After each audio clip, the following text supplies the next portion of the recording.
Хотел спросить по поводу послереабилитационного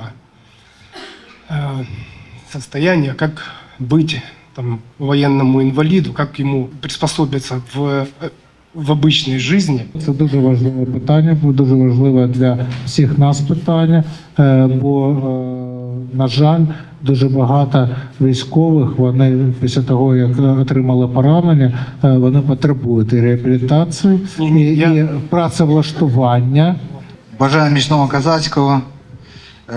Приєднаюсь до побратима. До речі, військова тема і ветеранів – це дуже актуальна.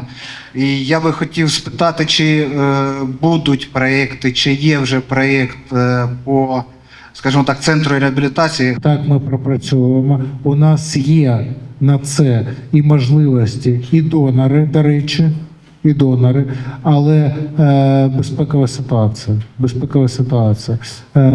У нас є проєктне рішення, і все у нас для цього є.